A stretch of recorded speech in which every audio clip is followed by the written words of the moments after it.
Alright, webheads, it's Tuesday. I'm still resting in bed, but that's not going to prevent me from bringing you my top 10 most anticipated for next week.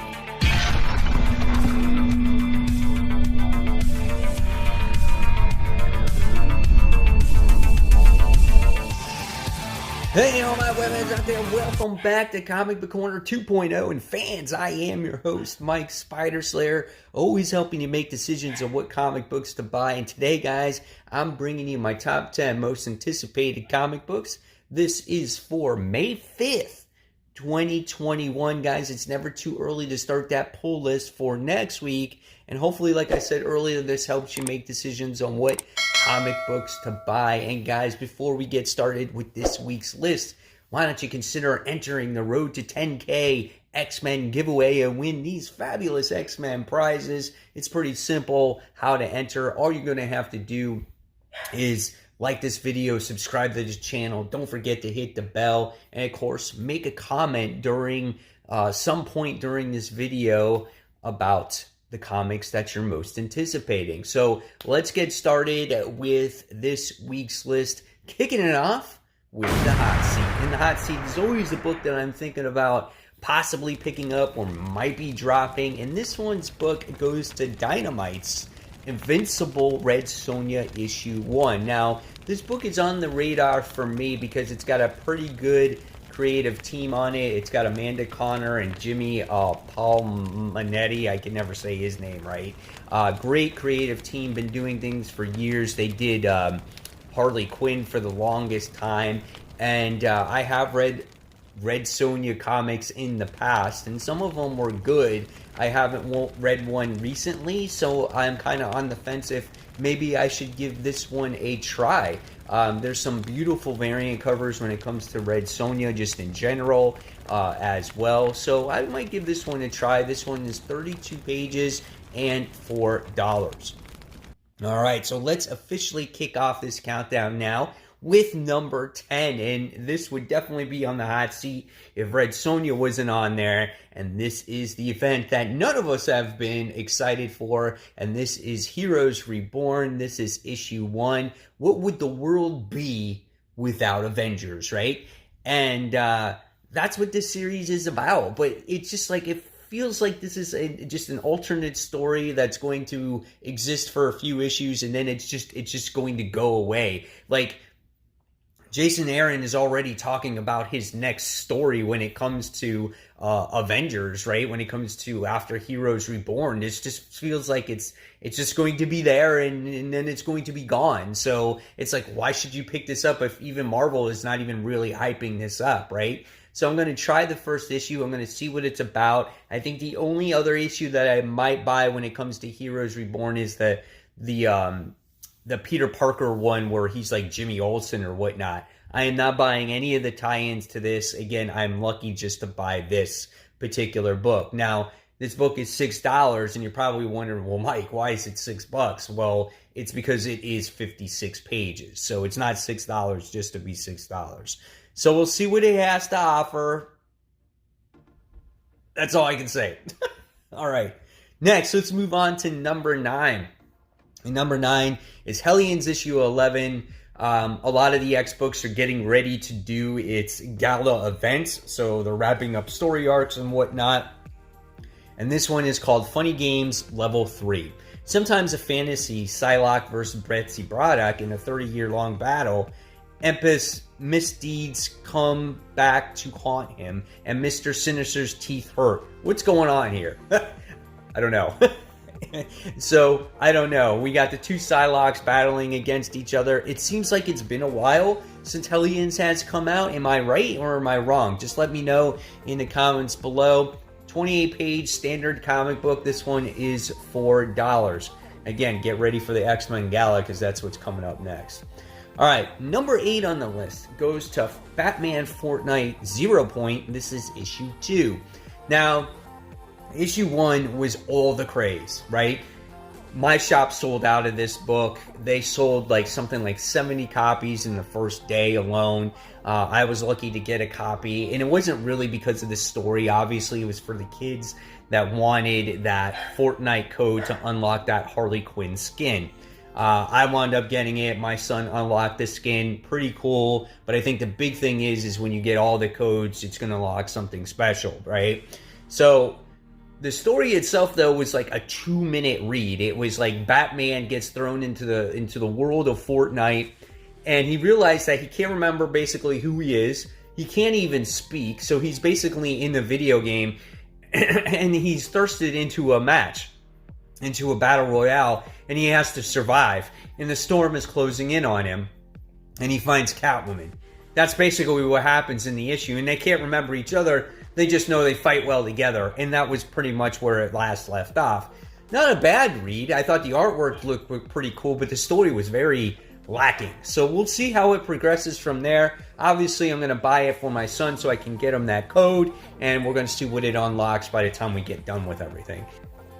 All right, next, before we move on to number 7, I'm sorry if you hear Cookie barking in the background, but I did want to say that she did make it into the latest issue of Stray Dogs, issue 3. She's in the back of the book. I was super excited about it. Now you're hearing her speak in this video, so I apologize if she's too loud. All right.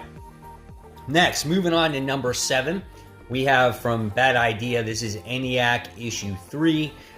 This is when we have a crazy computer that was created like 70-something years ago has evolved into the point where it's basically going to destroy the Earth, and we have these 2 secret agents are hired to try to find and destroy this computer. This makes for an awesome story. The quality of this comic book is absolutely amazing. It's like a black label book, but they're not charging you an extreme amount of price for it. It's 32 pages. It's $4. Definitely a quality read. I suggest somehow if you can get it, I would definitely say read it. I know you're not going to be able to find the first prints of it as it's going for a crazy amount of money, but they are having the second prints of this, and it's just a well thought of and quality story. I definitely say read this book. All right, moving on to number 6. We have Strange Academy issue 10. Strange Academy is always a fun read. This one is written by Scotty Young, and the artwork is done by Roberto Ramos. There's a lot of characters to explore, and this is kind of the opposite of Teen Titans Academy. Teen Titans Academy right now, I think, is having a tough time juggling all the characters that are in the book, and I know it's only in issue 2 or whatnot, and Strange Academy is in issue 10, but I think even in the beginning, Strange Academy was having a hard time trying to find its foot on balancing the characters. But I feel like that they got it now, and we're exploring a little bit of every single character. They're kind of having their own little story or story arc. And this time we have Alvy's and Eric's, they're going on a field trip to Asgard. So those are the 2 brothers that live in Asgard, and they're all taking a trip there, which I think could be actually a lot of fun. The main character is Emily, who's got these powers, who doesn't really know how to control them, but she brought Dormammu's son back to life again, so which is quite interesting. It's a good book. I definitely say recommend it. How many of you guys are still reading Strange Academy out there? 32 pages. This is $4.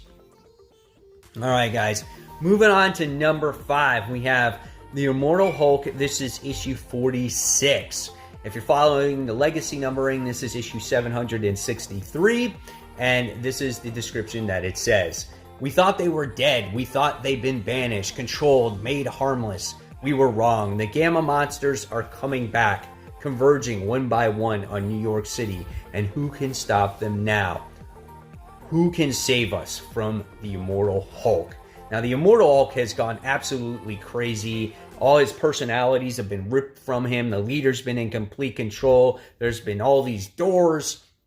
We've seen all these different Hulks throughout the series as well. And we only have like 3 more issues after this particular issue. So things are going to get to a climactic conclusion soon. And we're going to find out what happens with the Hulk going forward. So in very soon, and we're going to see what series he's going to be in and things like that. So this has been a great series all the way through. It's been solid. I think out of all the work that Al Ewing has done, this has probably been his best work to date. If people are going to remember him it's going to be because of Immortal Hulk. All right, so moving on to number 4. Number 4 goes to Firepower issue 11. Who can stop Chow Fang? So Firepower has been a great story about a character by the name of Owen Johnson who has to master the art of firepower. And he tried to find his long-lost parents. He was studying martial arts, so he got sent back to home. Things went wrong. Now there's this big war that's about to brew, and it looks like that Owen Johnson and his crew are going to invade the enemy territory, and it looks like there's going to be an all-out brawl, and it's not going to be an easy war. That's even what Robert Kirkman said at the letters page at the end of the last issue. It's going to be a huge brawl, and there could be casualties and all kinds of crazy things. So look for some crazy action when it comes to Firepower. If you guys have not read Firepower, I definitely say go ahead, pick this book up. You're not going to be disappointed. The read is very quick too, but it's just a fun, exciting, and relatable book as well when it comes to the character of Owen Johnson. All right, so we're moving forward now to number 3, and what countdown is not complete with Batman in the countdown. And this is Batman issue 108, and this is called The Cowardly Lot Part 3, Ghostmaker Chapter 2. So obviously we're going to get that Ghostmaker story that's continuing in here, and now we actually get to truly meet, I think, the full appearance of Miracle Molly. So what is she about? Obviously what she look like, and things like that, and is her spec going to drive this book to be, unattainable, right? Kind of like how Punchline was when she first came out, right? This character is quite interesting looking, She's got this robotic eye, she's got this green hair, it's like she's got 80s clothes on. I don't know, we're going to see what she has to offer in the Batman universe, just like all the other characters that James Tynion has introduced in his Batman universe. This book is 40 pages and it's $5. I can't see the Ghostmaker story being that long, being that this is only a 40-page book. So, but nevertheless, the art is absolutely stellar in this series as well. All right, so next, coming in at number 2, this goes to the former Batman writer, Scott Snyder's Noctera. This is issue 3. It's called Full Throttle Dark Part 3. This book is so interesting as we have this event that's taking place in Earth called the PM, where if you're stuck in the dark, then what happens is you become these monsters called the Shade. And if you live out here in the dark, then you become mutated monsters and everything else, and it happens to humans, and this whole world now you're living in the dark, and you have to constantly shine light everywhere. Well, Val has her brother who's infected, and they're trying to find him a cure. And she also is transporting this guy to another side of town that supposedly knows how to save her brother and possibly started this whole PM situation. There's also this bad guy here who says that can save her brother and wants her to turn over that guy that he's transporting. So Val in the last issue was forced to meet a decision what to do, and she decided to keep the guy.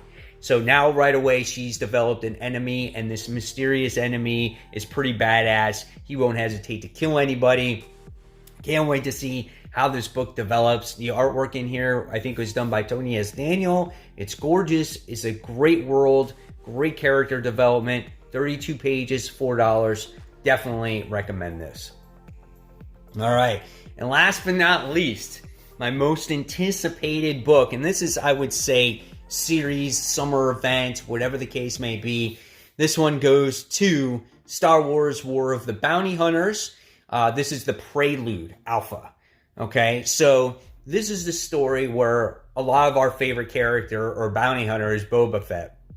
And he has to take that precious cargo, Han Solo, to Jabba the Hutt. Well, this whole story is about, well, what happened in between all that? Since Han Solo had such a high bounty, right? everyone was after, I'm assuming, Boba Fett to get Han Solo from Boba. So what is the story that took place in between that whole time? And this story is going to be actually canon. So I'm very intrigued in this whole entire story. And this does take place throughout the other Star Wars books, where you may think, I don't read those other Star Wars books. But I think this story is worth it. And it's about time that Star Wars has something that means something for its readers, because it really hasn't, right? So I think this could be a lot of fun. This is 28 pages, and this is $4. Now, you also have the War of the Bounty Hunters director cut that comes out the same time. Has a different cover. It's got bonus pages, things like that. And I'm curious to see what that's going to offer. So when this event was first announced, you got to see that cover with the black Boba Fett armor on there. And everyone was like, whoa, black Boba Fett armor, until it was announced, right? So this director's cut is 44 pages, and this is $6. So this is $2 more, but you do get double the content. And I'm curious to see what the director's cut has. And I'm really excited for this event. So, guys, there you have it. There are my top 10 most anticipated comics for May 5th, 2021. Now I want to know in the comments below what you're most excited for. And guys, hopefully I'll be out of this bed and doing my recordings back in the Spider Slayer's lair very soon. It's just really uncomfortable for me right now to sit in the chair, and it's just not. It just doesn't work. But hopefully I'll be back there soon. Hopefully you enjoyed this video. Again, give it a thumbs up, subscribe. Don't forget to hit that bell. I'll leave you more content right here to check out. And until next time, guys, enjoy those comic books.